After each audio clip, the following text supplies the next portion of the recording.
Good morning, students. Welcome to the class of accountancy. We are studying. Today we will start part B of the book, that is analysis of financial statements. So we have completed our part A, and remember that the chapter 19 of part B, chapter 9 of part B, that is redemption of debentures, has been removed from our syllabus this year due to corona. So our part A is complete, and now we will start part B, first chapter today, financial statements of companies. So till now we have studied financial statements of proprietorship and financial statements of partnership in the classes 11th and 12th, and now we are going to start financial statement of companies, in which the balance sheet, some part you have already studied in the chapter 7 of previous book, जिसमें हम सिर्फ share capital को show करना हमने सीखा था. आज हम देखेंगे पूरा फुल फ्लैश बैलेंस शीट कैसे बनती है कंपनी की, और फाइनेंशियल स्टेटमेंट्स में क्या क्या आता है. तो आप अपना चैप्टर ओपन करिए. फर्स्ट पेज है. Financial statements are the end products of the accounting process. They provide information about profitability and financial position of a business. As per section 240 of the Companies Act 2013, financial statements in relation to a company include the following. Company के financial statement में क्या क्या आता है ये देखिए आप. सबसे पहला, a balance sheet as at the end of the financial year. Second, a statement of P&L for the financial year. This is the P&L account. इसको बैलेंस शीट, इसको कंपनी में बोलते हैं स्टेटमेंट ऑफ P&L. थर्ड बनता है cash flow statement, जो कि हमारे कोर्स में है. फोर्थ बनता है statement of changes in equity if applicable, ये हमारे कोर्स में नहीं है. And fifth is explanatory notes, जो कि हमेशा लास्ट में एक एक्सप्लेनेशन के टाइप में बनते हैं स्टेटमेंट्स के अंदर. इसमें भी हमें ध्यान नहीं देना. फाइनेंशियल ईयर क्या होता है कंपनी का, जो कि 1 अप्रैल से लेकर 31 मार्च तक चलता है. और बाकी की डेफिनेशंस वही हैं. ट्रू एंड फेयर व्यू होना चाहिए. ऑब्जेक्टिव कैरेक्टरिस्टिक्स आप लोगों को पढ़ना है. फॉर्मेट देखिए पेज नंबर 1.3 पर. जो हमारी कंपनी की बैलेंस शीट है उसका फॉर्मेट हमको शेड्यूल 3 में गिवन है. Schedule 3 part first. शेड्यूल 3 मतलब शेड्यूल 3 ऑफ कंपनीज एक्ट 2013. जो कंपनीज एक्ट है 2013, उसके शेड्यूल 3 में हमको कंपनी का फॉर्मेट, बैलेंस शीट का फॉर्मेट गिवन है पार्ट 1 में. देखिए आप लोग पेज नंबर 1.3 पर. हमने इसको बनाना थोड़ा बहुत सीखा था चैप्टर 7 के अंदर. देखिए वैसा का वैसा ही है. सबसे पहले शेड्यूल 3 पार्ट फर्स्ट लिखेंगे. बैलेंस शीट, कंपनी का नाम आ जाएगा, एज ऑन डेट आ जाएगी, और इसके अंदर 2 कॉलम बनते हैं हमेशा, एक तो करंट ईयर और एक प्रीवियस ईयर. तो ऊपर आएगा particulars, note number, current year, previous year, as we have already studied. And हम जानते हैं कि वर्टिकल फॉर्म में बनती है कंपनी की बैलेंस शीट इस तरह से.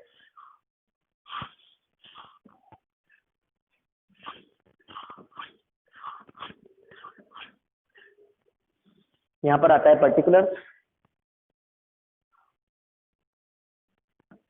यहाँ पर आता है नोट नंबर, यहाँ पर आता है करंट ईयर, और यहाँ आता है प्रीवियस ईयर.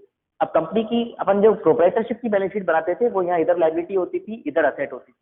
कंपनी की बैलेंस शीट में लायबिलिटीज होती हैं ऊपर,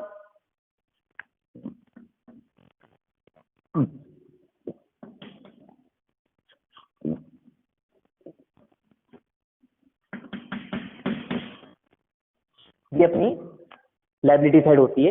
इसमें सारी की सारी लायबिलिटीज आएंगी, जैसे कि हम जानते हैं. सबसे पहले शेयर होल्डर फंड. प्रॉपर जो फॉर्मेट है वो आपको बुक में से देखना है.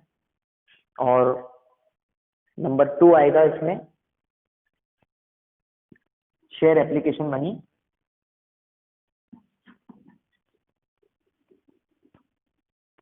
Pending allotment.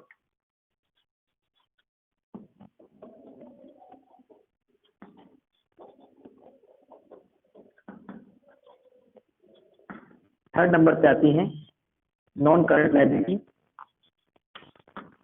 और फोर्थ नंबर पर आता है करंट लायबिलिटी, जिसके अंदर भी बहुत सारी चीजें होती हैं, सब हेडिंग, वो हम अभी बाद में पढ़ेंगे.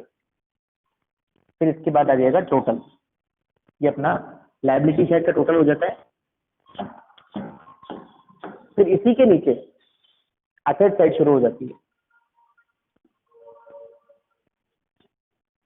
असेट्स में देखिए आप, सबसे पहले आता है नॉन करंट असेट, फिर current asset. Non current asset जिसके अंदर बहुत सारी चीजें आती हैं। सेकंड इज करंट असेट जिसके अंदर भी काफी सारी चीजें आएंगी, और उसके बाद असेट साइड का भी टोटल लग जाता है।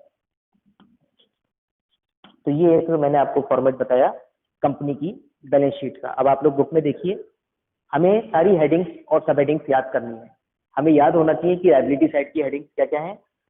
तो लायबिलिटी साइड की हेडिंग्स है share holder fund, share application money pending allotment, non current liabilities और current liability. Share holder fund में शेयर होल्डर से रिलेटेड सारी चीजें आएंगी, जैसा कि हमने चैप्टर 7 में भी पढ़ा था। Share capital and reserve and surplus and money received against share warrants, यहाँ पे भी आपको गिवन है, इनके बारे में आप लोग जानते भी हैं। सेकंड पॉइंट है share application money pending allotment. इसका मतलब होता है कि हमको एप्लीकेशन मनी रिसीव हो गया इस साल, मगर अभी तक हमने अलॉटमेंट नहीं करा। जैसे कंपनी ने इशू निकाला मान लीजिए मार्च में उनको एप्लीकेशंस भी रिसीव हो गई, एप्लीकेशन मनी भी रिसीव हो गया, मगर आप लोग जानते हैं कि अलॉटमेंट की प्रोसेस में टाइम लगता है, अलॉटमेंट होने में टाइम लगता है, 1 महीना 2 महीना लग सकता है। तो जब तक अलॉटमेंट नहीं हुआ तो वो पैसा कंपनी के पास पड़ा है, वो कंपनी की लायबिलिटी है। तो लायबिलिटी साइड में आएगा share application money pending allotment के नाम से। उसको हम अभी शेयर कैपिटल नहीं मान सकते, उसको हम शेयर होल्डर फंड में शो नहीं कर सकते, क्योंकि अभी तक हमने अलॉटमेंट नहीं करा। और आप लोग जानते हैं जब तक शेयर अलॉट नहीं होता तब तक कोई शेयर कैपिटल एग्जिस्टेंस में नहीं आती है। उसके बाद आएगा non current liabilities. Non current liabilities के अंदर 4 सब हेडिंग्स हैं। लॉन्ग टर्म बोरोइंग, इसके अंदर हमारे सारे लॉन्ग टर्म लोन्स आते हैं, जैसे कि debenture, bank loan, secured loan, और भी जो भी अनसिक्योर्ड लोन भी है अगर वो लॉन्ग टर्म का, तो बीसी में आएगा। नेक्स्ट पॉइंट आता है इसके अंदर deferred tax liabilities, net. Deferred tax liabilities का मतलब है कि हमने हमारी अकाउंटिंग में ज्यादा लायबिलिटी क्रिएट कर रखी है फॉर द नेक्स्ट ईयर। वो पेबल कब होगी? नेक्स्ट ईयर में, तो उसको हम नेक्स्ट ईयर के लिए डेफर कर देंगे। ये तब बनता है, डेफर्ड टैक्स लायबिलिटी तब एग्जिस्टेंस पे आती है जब हमारी अकाउंटिंग इनकम तो ज्यादा है मगर टैक्सेबल इनकम कम है। कहने का मतलब ये है कि हमारे पीएनएल में प्रॉफिट ज्यादा शो हो रहा है जबकि एक्चुअली टैक्सेबल इनकम कम है। तो हम जो प्रोविजन वगैरह बनाएंगे, हम जो टैक्स के लिए लायबिलिटी क्रिएट करेंगे, हम हमारे पीएनएल के हिसाब से करेंगे, अकाउंटिंग इनकम के हिसाब से, मगर एक्चुअल जो पे करना पड़ेगा वो कम पे करना पड़ेगा। तो बाकी का जो बचेगा बैलेंस उसको बोलेंगे डेफर्ड टैक्स लायबिलिटीज, जिसको हम अगले साल पे करेंगे। डेफर्ड मतलब ट्रांसफर टू फ्यूचर, पोस्टपोन। उसके बाद आएगा other long term liabilities. Other long term liabilities के अंदर आएंगे जो कि हमारी लॉन्ग टर्म बोरिंग नहीं है मगर वो अब लॉन्ग टर्म के लिए ड्यू हो चुके हैं। जैसे कि हमें किसी क्रेडिटर को पेमेंट करना है तो वो करंट लायबिलिटी होता है, मगर कोई क्रेडिटर अगर 12 महीने तक अभी हमने उसको पेमेंट नहीं करा तो वो लॉन्ग टर्म क्रेडिटर बन जाता है, उसको हम शो करेंगे अदर लॉन्ग टर्म लायबिलिटीज में। तो इसी तरह से अगर कोई सा भी दूसरा खर्चा है जो कि वैसे तो करंट लायबिलिटी है मगर हमने उसको पे नहीं करा तो वो नॉन करंट लायबिलिटी में आएगा, उसको हम अदर करंट लायबिलिटी में शो करते हैं। उसके बाद है long term provision. Long term provision होते हैं जैसे कि रिटायरमेंट बेनिफिट के प्रोविजन, या फिर provision for gratuity, provision for PF वगैरह, ये सब इसमें आएंगे लॉन्ग टर्म प्रोविजन में। उसके बाद देखिए आप लोग करंट लायबिलिटीज। करंट लायबिलिटीज के अंदर 4 हेडिंग्स हैं, short term borrowing, trade payables, other current liabilities and short term provision. Short term borrowing वो हैं जो हमने शॉर्ट पीरियड के लिए बैंक से ली हैं, जैसे कि बैंक ओवरड्राफ्ट। ट्रेड पेबल्स जिनसे हमने उधार गुड्स परचेज किए हैं। अदर करंट लायबिलिटीज में वो चीजें आएंगी जो कि शॉर्ट टर्म बोरिंग में भी नहीं आ सकती और उसको हम ट्रेड पेबल भी नहीं कह सकते। जैसे कि हमारे पास कोई डिबेंचर है जिसको हमें अगले साल रिडीम करना है। रिडीम का मतलब मैंने आपको समझाया था, रीपे करना है। तो जो भी चीज नेक्स्ट ईयर पेबल होती है वो करंट लायबिलिटी होती है, तो वो चीज यहाँ शो होगी अदर करंट लायबिलिटीज के अंदर, क्योंकि एक्चुअली में डिबेंचर लॉन्ग टर्म बोरिंग है बट अगर वो नेक्स्ट ईयर ही पेबल है तो करंट लायबिलिटी में आएगा। और करंट लायबिलिटी में कहां पर आएगा? अदर करंट लायबिलिटीज में आएगा। शॉर्ट टर्म प्रोविजन होते हैं जैसे कि हमारा provision for doubtful debts, provision for depreciation, in provisions को हम करंट लायबिलिटीज में शो करते हैं। प्रोविजन फॉर टैक्स इसमें आएगा। ये हमारी लायबिलिटी साइड कंप्लीट हो गई। अब आप देखिए असेट साइड में सबसे पहला टॉपिक है, हेडिंग है नॉन करंट असेट्स। और नॉन करंट असेट्स के अंदर 6 सब हेडिंग्स हैं। Fixed assets, non current investment, deferred tax assets, long term loans and advances, other non current assets. Fixed assets आप लोग जानते हैं जो कि लॉन्ग टर्म तक बिजनेस में रहती हैं, और वो हम अधिकतर 2 तरह की फिक्स्ड असेट्स मानते हैं, tangible and intangible. But actually में fixed assets are of 4 types: tangible assets, intangible assets, capital work in progress, intangible assets under development. तो टेंजिबल असेट आप लोग जानते हैं जो हमें दिखती हैं, इंटेंजिबल असेट्स जो हमें दिखती नहीं है, जैसे कि goodwill, licence, franchisee and trademark. Capital WIP मतलब जो हमारा वर्क इन प्रोग्रेस है, अभी तक हमने कोई काम पूरा नहीं किया है, आधा काम हुआ है, और जैसे कोई बिल्डिंग अंडर कंस्ट्रक्शन है तो वो कहलाएगा कैपिटल वर्क इन प्रोग्रेस। उसके बाद है इंटेंजिबल असेट्स अंडर डेवलपमेंट, मतलब हमारी कोई रिसर्च वर्क चल रहा है, हमने कोई प्रोजेक्ट शुरू कर रखा है रिसर्च का, जिससे कि हमें कोई पेटेंट हमारा बन सकता है। तो जितनी भी इंटेंजिबल असेट्स होती हैं, अगर वो अंडर फॉर्मेशन है, अभी तक पूरी तरह से बनी नहीं है, तो उसको बोलेंगे intangible assets under development. Non current investment हमारे लॉन्ग टर्म के इन्वेस्टमेंट होते हैं, जो अधिकतर 12 महीने से ज्यादा के लिए हम खरीदते हैं। डेफर्ड टैक्स असेट, जैसा डेफर्ड टैक्स लायबिलिटी पड़ा था, उसका उल्टा होता है। इसमें क्या होगा कि हम एक्चुअल हमारी अकाउंटिंग इनकम कम होगी, तो हम प्रोविजन उसके लिए लायबिलिटी कम क्रिएट करेंगे, जबकि एक्चुअली में हमें टैक्स ज्यादा पे करना पड़ेगा। तो जो ज्यादा टैक्स हम पे करेंगे वो हम उसको बोलेंगे deferred tax asset, because it is related to next year. Long term loans and advances, जो हमारे एडवांस और लोन हम दूसरों को देते हैं, वो हमारी असेट होती है, और हमने अगर उसको 12 महीने से 12 मंथ से ज्यादा का हमने क्रेडिट दिया है किसी को, तो long term loans and advances में शो होगा। अदर नॉन करंट असेट्स में आएंगी वो सारी नॉन करंट असेट्स जो ऊपर कहीं पर भी किसी भी हेडिंग में फिट नहीं हो रही है। करंट असेट में 5 सब हेडिंग्स हैं, 6 सब हेडिंग्स हैं। सबसे पहला करंट इन्वेस्टमेंट, जो कि 12 मंथ से कम वाले इन्वेस्टमेंट आएंगे इसमें। इन्वेंट्रीज में हमारे सारे स्टॉक आएंगे, फिनिश गुड्स, रॉ मटेरियल और वर्क इन प्रोग्रेस, यानी कि unfinished goods, semi finish goods. Trade receivables का मतलब होता है हमारे डेटर, जिनको हम उधार गुड्स सेल करते हैं। इसमें डेटर्स और बिल्स रिसीवेबल दोनों आते हैं। और ट्रेड पेबल जो हमने पढ़ा था करंट लायबिलिटी में, उसमें क्रेडिटर्स और बिल्स पेबल आते हैं, जबकि करंट असेट के अंदर जो ट्रेड रिसीवेबल है उसमें डेटर्स और बिल रिसीवेबल आते हैं। उसके बाद है short term loans and advances, यानी कि जिनको हमने 12 मंथ से कम का क्रेडिट दिया है, ऐसी कोई हमारी असेट है जो हमें 12 मंथ के अंदर अंदर रियलाइज हो जाएगी, उसको हम short term loans and advances में शो करेंगे। अदर करंट असेट्स में वो सारी चीजें आएंगी जो ऊपर किसी भी हेडिंग में नहीं आ रही, अगर वो करंट असेट है तो। आगे देखिए आप, आगे हमको बता रखा है कि हम करंट असेट को कैसे क्लासिफाई कर सकते हैं, करंट असेट और करंट लायबिलिटी दोनों को। इसके नीचे आपको दे रखा है accounting treatment of the following items will not be examined in board exam. Money received against share warrant, share application, money pending allotment, इन सबके बारे में मैंने आपको बताया, मगर इनका अकाउंटिंग ट्रीटमेंट हमारे कोर्स में नहीं आएगा, आपको इनका बस नाम याद रखना है। Now we are going to study how to calculate, how to know whether an asset is current asset or non-current asset, और current liability और non-current liability। तो आपको दे रखा है जनरल इंस्ट्रक्शंस के अंदर, देखिए, an asset shall be classified as current when it satisfies any of the following criteria. It is expected to be realized or intended for sale in the company's normal operating cycle, या तो वो normal operating cycle के अंदर realise हो जाए, या फिर it is primary held for the purpose of being traded, और सी पॉइंट है it is expected to be realise within 12 months after the reporting date. So 2 conditions हैं, या तो हमें वो 12 मंथ के अंदर अंदर रियलाइज हो जानी चाहिए, दूसरी कंडीशन है कि वो ऑपरेटिंग साइकिल के अंदर अंदर रियलाइज हो जानी चाहिए। ऑपरेटिंग साइकिल का मतलब क्या होता है? An operating cycle is the time between the acquisition of assets for processing and their realization in cash. So operating cycle is an average period कि हमें कितने दिनों में हमारा पैसा रियलाइज, पैसा रिसीव हो जाता है। Where the normal operating cycle cannot be identified, it is assumed to have a duration of 12 months. जब हमें नॉर्मल ऑपरेटिंग साइकिल गिवन नहीं होती है तो हम उसको 12 महीने मान लेते हैं, 12 months मान लेते हैं. A liability shall be classified as current when it satisfies any of the following criteria.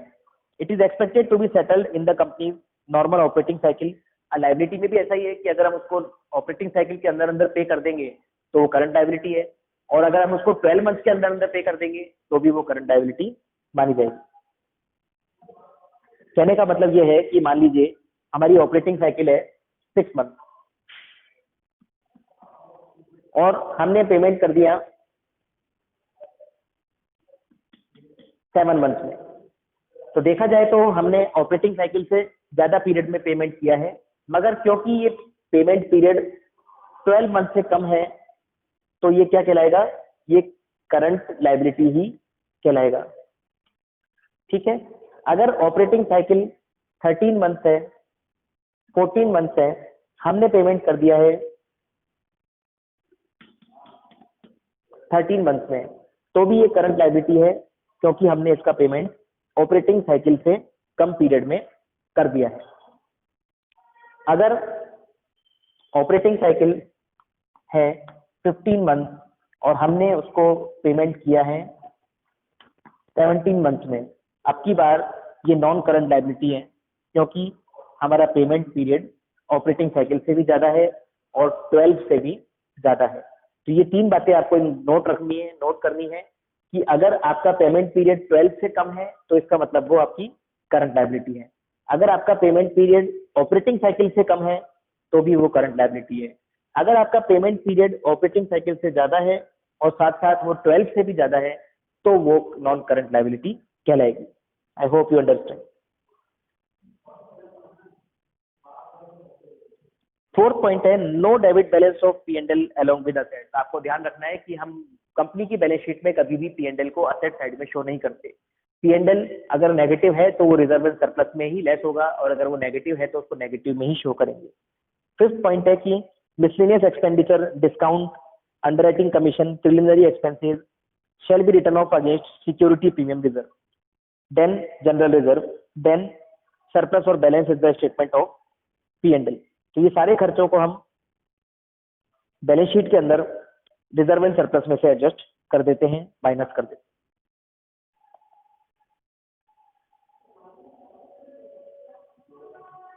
बाकी के पॉइंट इसमें हमारे काम के नहीं है. अब हम पढ़ेंगे नोट्स टू अकाउंट्स में. सबसे पहला नोट है हमारा शेयर कैपिटल, जो कि हमने पढ़ा अभी. हमारे शेयर होल्डर फंड में पहला पॉइंट आता है शेयर कैपिटल, और शेयर कैपिटल का नोट हम लोग पढ़ चुके हैं चैप्टर 7 में. उसके अंदर सबसे पहले ऑथराइज कैपिटल आएगी, फिर इश्यूड कैपिटल आएगी और उसके बाद आएगी subscribed and fully paid and subscribe but not fully paid. तो ये सारी बातें हम पढ़ चुके हैं. कॉल्ड अप क्या होता है, पेड अप क्या होता है. इसके बाद आपको नोट दे रखा है रिजर्व एंड सरप्लस का पेज नंबर 1.9 पे. पेज नंबर 1.9 पे आप लोग स्टडी करिए. रिजर्व एंड सरप्लस के जितने भी पॉइंट्स हैं, इसके अंदर जितने भी रिजर्व हैं वो आएंगे. Capital reserve, capital redemption reserve, security premium reserve, debenture redemption reserve. ये आपको याद करने पड़ेंगे क्योंकि एग्जाम में क्वेश्चन आता है, आपको पॉइंट दे देता है, सब हेडिंग दे देता है, मतलब आपको कोई सी भी रिजर्व का नाम दे देगा और आपको फिर बताना पड़ेगा कि उसकी हेडिंग और सब हेडिंग कौन सी है. जैसे कि मान लीजिए सिक्योरिटी प्रीमियम रिजर्व दे दिया तो आपको उसमें बताना पड़ेगा कि ये कौन सी हेडिंग में शो होता है, reserve and share holder fund में, और उसकी हेडिंग सब हेडिंग क्या है, रिजर्व एंड सरप्लस. तो इस तरह से आपको याद रखना पड़ेगा. तो जिसके आगे रिजर्व आता है वो सब रिजर्व होते हैं. इसमें एक इंपॉर्टेंट चीज है शेयर ऑप्शन आउटस्टैंडिंग.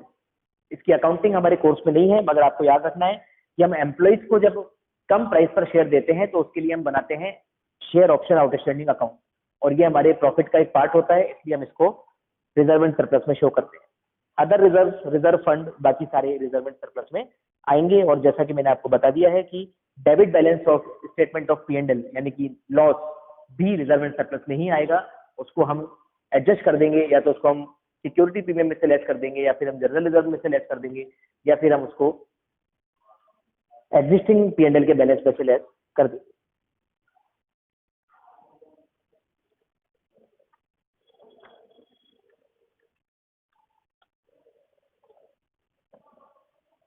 अब आप लोग निकालिए क्वेश्चन नंबर 1, पेज नंबर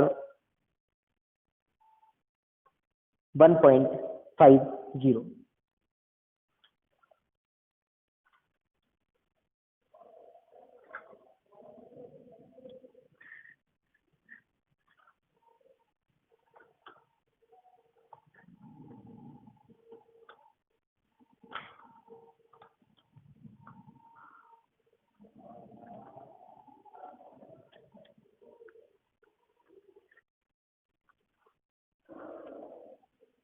देखिए इसमें पहला क्वेश्चन है, operating cycle in the period and the period when the payment is made in is given below, how will you classify the liability.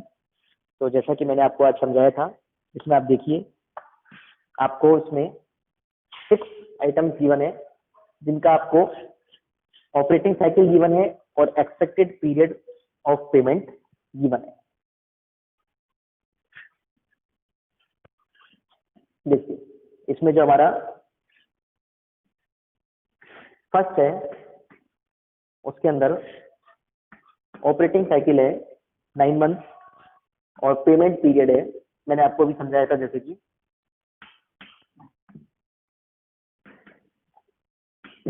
12 month. तो आप देखिए ध्यान से, जो आपका पेमेंट पीरियड है ऑपरेटिंग साइकिल से ज्यादा है, मगर ये 12 है, इसलिए ये कौन सी एसेट है, कौन सी लायबिलिटी है, करंट लायबिलिटी है।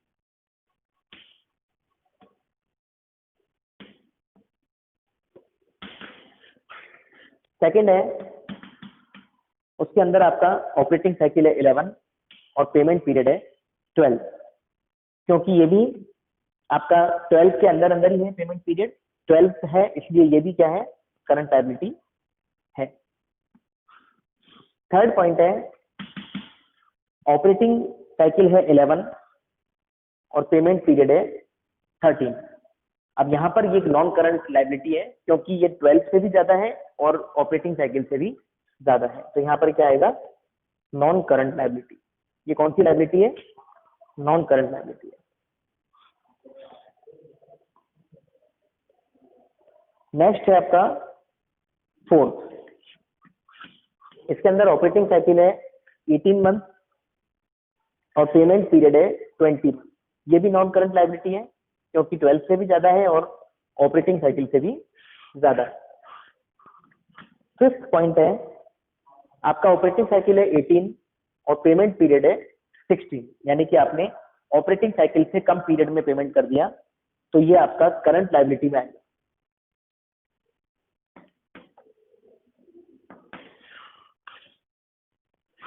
और सिक्स पॉइंट है ऑपरेटिंग साइकिल है 10 और पेमेंट पीरियड है 12, तो ये भी आपका करंट लायबिलिटी में आएगा क्योंकि ये 12 की रेंज में आ रहा है।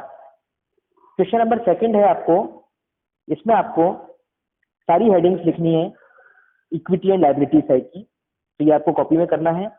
क्वेश्चन नंबर थर्ड है आपको कि आपको इसमें रिजर्व एंड सरप्लस का क्लासिफिकेशन, रिजर्व एंड सरप्लस को हम कहाँ शो करते हैं और money received against share warrants को हम कहाँ शो करते हैं, यानी कि इसको हम, ये दोनों की हेडिंग क्या है, शेयर होल्डर फंड, तो वो हमको लिखना है। तो question number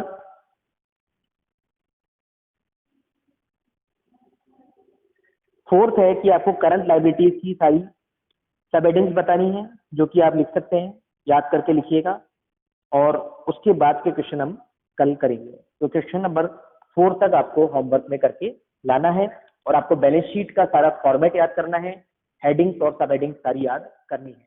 have a good day, thank you.